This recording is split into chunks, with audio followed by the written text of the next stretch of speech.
अल्हम्दुलिल्लाहि रब्बिल आलमीन वस्सलातु वस्सलामु अला अशरफिल अंबियाइ वल मुरसलीन व अला आलिहि तय्यिबीन अत्ताहिरीन व अस्हाबिल अकरमीन अल अफ़ज़लीन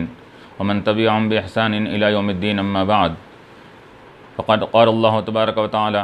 फ़िल क़ुरआनिल मजीद वल फ़ुरक़ानिल हमीद अऊज़ु बिल्लाहि मिनश शैतानिर रजीम बिस्मिल्लाहिर रहमानिर रहीम या अय्युहल्लज़ीना आमनू कुतिबा अलैकुमुस सियामु कमा कुतिबा अलल लज़ीना मिन क़ब्लिकुम लअल्लकुम तत्तक़ून सदक़ल्लाहुल अलीयुल अज़ीम व क़ाल तआला फ़ी मक़ामिन आख़र फ़ी शानि हबीबिहिल करीम इन्नल्लाहा व मलाइकतहु युसल्लूना अलन नबी या अय्युहल्लज़ीना आमनू सल्लु अलैहि व सल्लिमू तस्लीमा अल्लाहुम्मा सल्लि अला सय्यिदिना व अला सय्यिदिना। हाज़िरीन किराम व मुअज़्ज़ज़ सामिईन, अभी मैंने जिस सूरह बक़रा की आयत की तिलावत का शरफ़ हासिल किया, इसमें अल्लाह रब्बुल इज़्ज़त फरमा रहा है रोज़ों के मुताल्लिक़ लोगों के सामने उसकी अहमियत को उजागर करते हुए, ए ईमान वालो, तुम पर रोज़े फ़र्ज़ किए गए हैं जिस तरह के तुमसे पहले वालों पर फ़र्ज़ किए गए थे। क्यों रोज़े फ़र्ज़ किए गए हैं उसकी वजह भी अल्लाह तबारक व तआला बयान फरमा रहा है, उसकी गर्ज़ भी बयान फरमा रहा है, लअल्लकुम तत्तक़ून, ताकि तुम तक़वा और परहेज़गारी की ज़िंदगी अख्तियार करो, तुम्हारे अंदर तक़वा पैदा हो, अल्लाह से डरने का मादा पैदा हो। ये तक़वा और परहेज़गारी ये सबसे बड़ी अहमियत, ये सबसे बड़ी चीज़ है जो रोज़े में हमको हासिल होती है। तो अल्लाह तबारक व तआला रोज़े का सबसे बड़ा फ़ायदा ये बतला रहा है कि रोज़े से क्या होता है, इंसान के अंदर तक़वा पैदा होता है, इस इंसान के अंदर अल्लाह का खौफ और डर पैदा होता है। यानी जिस तरह के इंसान हालत रोज़े में ये तमाम उसके लिए तन्हाई की हालत होती है और हर किस्म के खाने पीने की चीज़ें उसके सामने मैसर होते हैं, लेकिन वो किसी की तरफ हाथ उठाता भी नहीं है, आँख उठाकर देखता भी नहीं है। हालांकि कोई देख नहीं रहा है, चाहा तो खा भी सकता है लेकिन नहीं खाता। क्यों नहीं खाता? उसको ये इस बात का, ये उसके पेश नज़र, ये उसके जहन में बैठा हुआ है कि कोई ना देख रहा है तो क्या हुआ, अल्लाह रब्बुल इज़्ज़त तो मुझको देख रहा है। इस खौफ से, इस डर की वजह से वो ना किसी खाने की तरफ वो आँख उठाकर देखता है, ना उसकी तरफ अपना हाथ बढ़ाता है। तो यही तक़वा और ये खौफ की ये कैफियत तुम्हारे अंदर पैदा हर वक्त होनी चाहिए। इसकी प्रैक्टिस कराने के लिए, इसकी मशक़ कराने के लिए अल्लाह तबारक व तआला ने ये रोज़ों को फ़र्ज़ किया है। जिस तरह की तुम हालत रोज़े में अल्लाह ताला से डर कर कोई भी खाने पीने की चीज़ों की तरफ माइल नहीं होते, तो इसी तरह आम दिनों में भी तुमको यही पेश नज़र रखनी चाहिए कि अगर कोई गुनाह का काम करने की तरफ आगे बढ़ो या कोई नाफरमानी की तरफ आगे बढ़ो, तो ये हम तुम्हारे पेश नज़र ये होना चाहिए कि ये मेरी नाफरमानी को अल्लाह देख रहा है,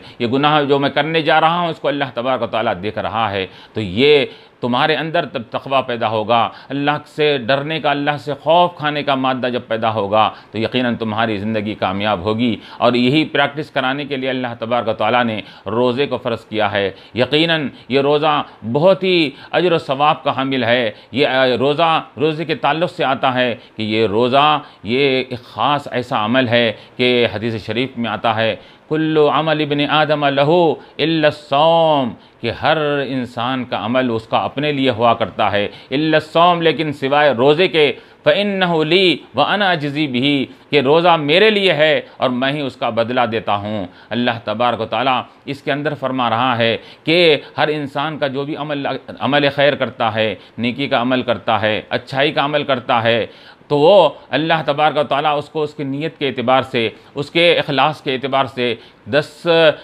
गुना से लेकर 700 गुना तक उसको सवाब अता फरमाता है। हर नेकी का बदला इसी तरह है। कम से कम आप कोई एक नेकी करते हैं, मन जा बिल हसनति फलहु अशरु अम्सालिहा के तहत आपको एक नेकी का बदला आपको 10 तो मिलता है। आपके इखलास के बुनियाद पर, खुलूस नीयत के बुनियाद पर अल्लाह ताला उसका 700 गुना तक उसको अजर सवाब अता फरमाता है। लेकिन रोज़े के ताल्लुक़ से अल्लाह ताला क्या फरमा रहा है, रोज़े के लिए कोई हदबंदी नहीं की गई, रोज़े के लिए कोई नेकियों के लिए कोई हद मुकर्रर नहीं की गई कि इसके लिए इतने नेकियां मिलते हैं, इतने नेकियां दिए जाते हैं, बल्कि अल्लाह ताला फरमाता है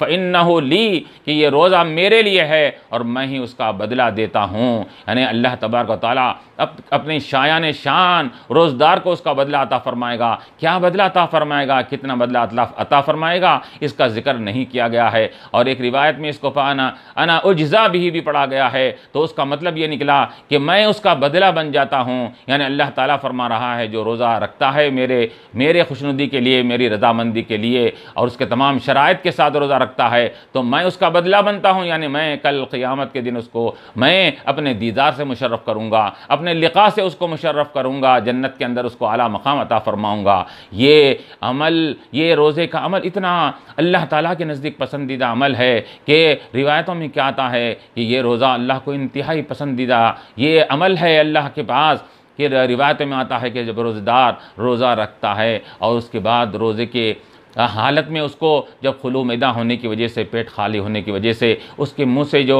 कराहत और नागवार वो उसके मुंह से निकलती है, जो अल्लाह ताला ये हालांकि आसपास के लोग, उसके अतराफ़ के लोग उसको उस बों जो निकलती है तो उसकी बों से थोड़ा कराहत महसूस करते हैं, नागवारी महसूस करते हैं, लेकिन अल्लाह ताला क्या फरमा रहा है हदीस शरीफ में कि वला खलूफ़ु फ़मिस्साइमी अत्यबु इंदल्लाहि मिन रिहिल मिस्की, के रोज़ेदार के मुँह से निकलने वाली वो बो ये अगर तुम्हारे नज़दीक नागवार होगी, लेकिन अल्लाह ताला क्या फरमा रहा है वो अल्लाह के नज़दीक मुश्क व अंबर से ज़्यादा पसंदीदा है, मुश्क व अंबर से ज़्यादा बेहतर है। यानी इससे क्या मतलब ये निकला कि यानी कि जिस तरह के अल्लाह को इतनी मोहब्बत है रोज़ेदार से, इतनी मोहब्बत है कि एक जिस तरह के एक माँ है कि वो अपने छोटे से बच्चा अगर उसके थूक निकालती है, रेट निकालता है बच्चा और वो उससे उसके मुंह में से उसका कोई थूक वगैरह निकलता है तो माँ ज़रा भी नागवारी महसूस नहीं करती, ज़रा भी कंदराहट महसूस नहीं करती, बल्कि वो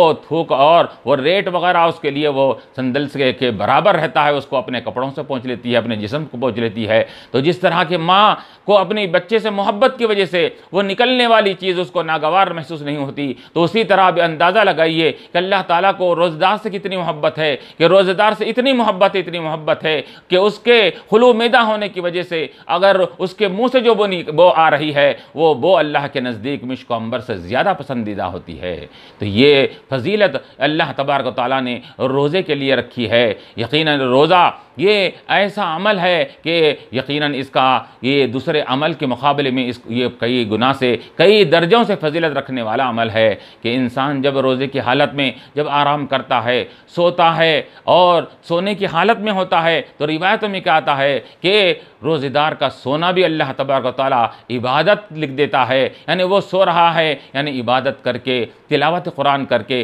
ज़िक्र व अस्कार करके जब कुछ देर के लिए आराम लेता है, सोता है, ताकि फिर दोबारा उठकर फिर चौक चाबंद होकर फिर अच्छी तरह इबादत कर सकूं, इस गर्ज से जब वो आराम लेता है, सोता है, तो अल्लाह ताला क्या फरमा रहा है कि वो उसका सोना भी हम इबादत में लिख देते हैं। लोग देख रहे हैं वो सो रहा है, लेकिन वो फरिश्ते उसको सोने को भी इबादत के बराबर सवाब उसके नामे अमाल में लिखते जाते हैं। और फिर यही नहीं बल्कि क्या आया है कि अगर वो खामोश भी रहता है रोज़ेदार तो उसका खामोशी भी तस्बीह और तहलील करने के बराबर उसको सवाब दिया जाता है। वो खामोश रह रहा है लेकिन फरिश्ते क्या लिखते हैं, उसकी खामोशी को भी तस्बीह करने के बराबर उसको सवाब लिखते हैं। और यही नहीं बल्कि रिवायत में आता है कि रोज़ेदार, ये अल्लाह ताला को रोज़ेदार इतना पसंद है कि रोज़ेदार की दुआओं को भी अल्लाह ताला कबूल फरमाता है, उसकी दुआ को रद्द नहीं फरमाता। तो ये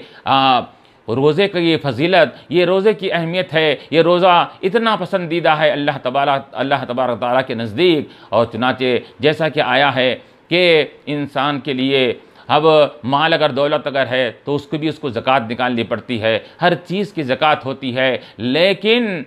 ये जिस्म की ज़कात क्या है? तो रिवायतों में हदीस शरीफा में आता है कि जिस्म की ज़कात रोज़ा है। जिस तरह के आपका माल की अगर आप ज़कात निकालते हैं तो आपका माल पाक व साफ़ हो जाता है, उसी तरह अगर रोज़ा रखते हैं तो रोज़े की वजह से आपका जिस्म पाक व साफ़ हो जाता है और सेहत और तंदुरुस्ती की दौलत से मालामाल कर दिया जाता है। चुनांचे हदीस कुदसी में ये भी आता है, ए बंदो तुम मेरे लिए रोज़ा रखो तो मैं तुम्हारे जिस्म को तवाना रखूँगा, तंदुरुस्त रखूँगा। तो ये क्या मालूम हो रहा है कि रोज़ा रखने से अल्लाह तबारक व तआला उसके लिए जिस्म को भी तंदुरुस्त रखते हैं और उसको सेहत और आफ़ियत भी अता फरमाते हैं। और फिर यही नहीं बल्कि रिवायतों में क्या आता है कि लिस्साइमी फ़रहतान, के रोज़ेदार के लिए दो खुशियाँ होती है। कौन सी दो खुशियाँ हैं कि एक खुशी फ़रहतुन इंदल लिक़ा व फ़रहतुन इंदल इफ़्तार। एक खुशी तो उसको जब होगी जब वो अपने रब तबारक व तआला का दीदार करेगा, उससे लिक़ा और उसकी मुलाकात करेगा, जन्नत में जब जाएगा अल्लाह का दीदार होगा तो वो उसको खुशी जो मिलेगी वो एक खुशी होगी। और दूसरी खुशी क्या है? फ़रहतुन इंदल इफ्तार, इफ्तार के वक़्त की उसको खुशी, ये दो खुशियाँ ये रोज़ेदार के लिए है। अब इफ्तार के वक़्त की खुशी से क्या मुराद है? उलमा फरमाते हैं एक तो ये कि वो जब रोज़ा मुकम्मल होता है तो रोज़े के मुकम्मल होने पर वो खुशी का इजहार करता है। अब रोज़ा खुलने का वक़्त है, अब मैंने एक अहम फरीज़े को मैंने मुकम्मल कर लिया है, अल्लाह के एक पसंदीदा अमल को मैंने यहाँ मुकम्मल किया है, इस पर खुशी का इजहार करता है। ये भी मुमकिन है और ये भी हो सकता है कि रोज़ेदार जब रोज़ा खुलता है, रोज़ा खुलने के वक़्त में जो अल्लाह तबारक व तआला की तरफ से जो करम नवाजियाँ हुआ करती हैं, जो अल्लाह की तरफ से ये रहमतों की बारिश बरसने लगती है, अल्लाह तबारक व तआला रोज़ेदार को जो क़ुर्ब अता फरमाता है, वो क़ुर्ब अता फरमाने की वजह से ये रोज़ेदार इफ्तार के वक़्त में खुशी का इजहार करता है। क्या अल्लाह की करम नवाजी होती है? तो इस वाक़े से आपको पता चलेगा, जिस वाक़े हज़रत मूसा अलैहिस्सलाम के वाक़े को मुहद्दिस दगन रहमतुल्लाह अलैह ने फ़ज़ाइल रमज़ान में इस वाक़े को ज़िक्र फरमाया है कि हज़रत मूसा अलैहिस्सलाम जब कोहे तूर पर जाया करते थे और अल्लाह तबारक तआला से ये हम कलामी किया करते थे, बातचीत किया करते थे, अल्लाह का क़ुर्ब उनको हासिल था। तो एक मरतबा हज़रत मूसा अलैहिस्सलाम ने फरमाया, या इलाहल आलमीन, या रब्बुल आलमीन, कि ये जो आपने मुझको ये क़ुर्ब अता फ़रमाया है, ये मुझको शरफ़ और मक़ाम अता फ़रमाया है कि मुझसे हम कलामी कर फरमाते हैं और मुझको अपने तजल्लियों और अपने ख़ास लिखा से और ख़ास अपने हम कलामी से मुझे जो शरफ़ अता फ़रमाते हैं। तो ये या इलाहल आलमीन, ऐसा मक़ाम व मर्तबा किसी और को भी दुनिया में हासिल है और किसी मखलूक को भी यह मक़ाम हासिल है जो मुक़ाम मुझको अल्लाह रब्बुल आलमीन आपने मुझको अता फ़रमाया है। तो अल्लाह तबारक व तआला क्या फ़रमाता है? अल्लाह ताला फ़रमाता है मूसा कि याद रखो मैं क़ियामत से पहले एक उम्मत पैदा करने वाला हूँ, नबी आखिर ज़मां हज़रत मोहम्मद मुस्तफ़ा सल्लल्लाहु अलैहि वसल्लम की उम्मत पैदा करूँगा और वो उस उम्मत को मैं रमज़ान का महीना अता करूँगा और रमज़ान का महीना अता करके रमज़ान के दिन के वक़्त में रोज़े का हुक्म दूँगा। तो वो उम्मती मेरे हबीब अलैहिस्सलाम का उम्मती दिन के वक़्त में रोज़ा रखेगा। रोज़ा रखने के बाद जब वो दिन भर भूखा प्यासा रहेगा और भूख की शिद्दत को बर्दाश्त करते हुए सब्र करते हुए दिन का वक़्त गुजारेगा और उसके होठ मुँह खुश्क हो रहे होंगे गर्मी की शिद्दत की वजह से, प्यास की शिद्दत की वजह से, और जब रोज़े का वक्त खुलने के करीब आएगा इफ्तार के वक्त में, और तो वो रोज़ेदार ऐसी हालत में अपने सूखे हुए होठों को लेकर वो अपने हाथों को उठाकर मेरी बारगाह में दुआ करने के लिए जब अपने हाथों को उठाता है तो ए मूसा याद रखो तुम्हारे और मेरे दरमियान में जब हम कलामी होती है तो 70,000 पर्दे तुम्हारे मेरे दरमियान में होते हैं, लेकिन वो उम्मत मोहम्मद मोहम्मद सल्लल्लाहु अलैहि वसल्लम का वो उम्मती जब रोज़ा रखकर इफ्तार के वक़्त में अपने हाथों को उठाता है तो मैं जितने मेरे और उसके दरमियान में जितने पर्दे हैं 70,000 पर्दों को गिरा देता हूँ, अपना क़ुर्ब अता फरमाता हूँ। तो ये मक़ाम व मर्तबा अल्लाह तबारक व तआला किसको अता फरमा रहा है? रोज़ेदार को अता फरमा रहा है। तो यकीनन ये रोज़ा ये बहुत ही अल्लाह ताला के नज़दीक पसंदीदा अमल है। और लेकिन उसके साथ साथ उलमा ने क्या फ़रमाया है? उलमा ने कहा कि रोज़ा जब ही उसके फ़वाइद हमको हासिल होंगे, उसके फ़यूज़ व बरक़ात हमको उसी वक़्त हासिल होंगे जब हम रोज़े को उसके तरीक़े से रखें, रोज़े को उसके शराइत के साथ पूरा करें, रोज़े को उसके क़वाइद और उसके जो आदाब बयान किए गए हैं उसके आदाब का लिहाज रखते हुए अगर रोज़ा रखेंगे तो यकीनन ये रोज़ा हमारे लिए ये मुख्तलिफ़ फ़यूज़ व बरक़ात का हामिल बनेगा, मुख्तलिफ़ फ़वाइद का हमको दिलाने वाला बन सकता है। लेकिन अगर रोज़े की हालत में अगर वो क़वाइद का लिहाज ना रखा जाए, वो आदाब का लिहाज रखा ना जाए कि रोज़े की हालत है, ना नमाज़ों का जमातों का अहतमाम है, नमाज का अहतमाम है, ना तिलावत कुरान करीम है, ना कोई अज़कार और कोई और चीज़ों का दीनी काम दीनी शगफ़ का कोई अहतमाम नहीं किया जा रहा है,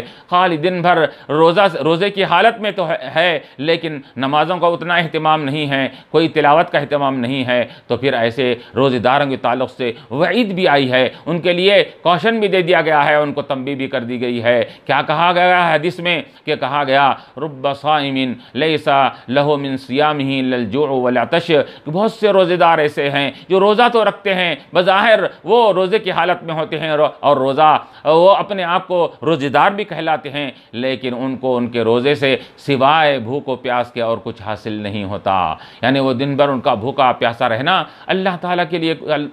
उनके भूखा प्यासा रहने को अल्लाह को कोई ज़रूरत नहीं है। ऐसे रोज़ेदारों के लिए जो सिर्फ़ दिन भर भूखा रहते हैं, कब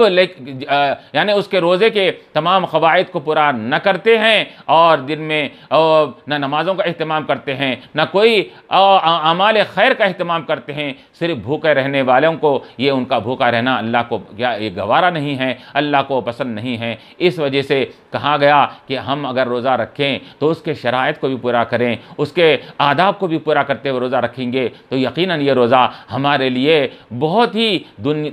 हर एतबार से हमारे लिए फ़वाइद का हामिल बनेगा। ये रोज़े के ताल्लुक़ से उलमा ने, मुहक्किकीन ने लिखा है और बड़े बड़े अतिबा डॉक्टर ने इसका तज्ज़िया करके बतला दिया है कि रोज़ा हर एतबार से फ़ायदा ही फ़ायदा दिलाने वाला है। दीनी फ़ायदा भी है, दुनियावी फ़ायदा भी है, जिस्मानी फ़ायदा भी है और रूहानी फ़ायदा भी है, अखलाक़ी फ़ायदा भी है। रूह को अल्लाह तबारक व तआला रोज़ा रहने की वजह से रूह के अंदर ये नूरानियत उसके अंदर पैदा होती है, रूह की बालिदगी आती है, रूह के अंदर ये कमाल और रोशनी पैदा होती है। और इसी तरह जिस्मानी एतबार से अभी आपने सुना कि अल्लाह तबारक व तआला जिस्म को तंदुरुस्त रखता है और फिर जिस्म के अंदर के तमाम बीमारियों को अल्लाह ताला दफ़ा फरमा देता है। और अखलाक़ी फ़ायदा भी ये होता है कि इंसान लाख कितना भी वो गुनाहगार होगा, लाख वो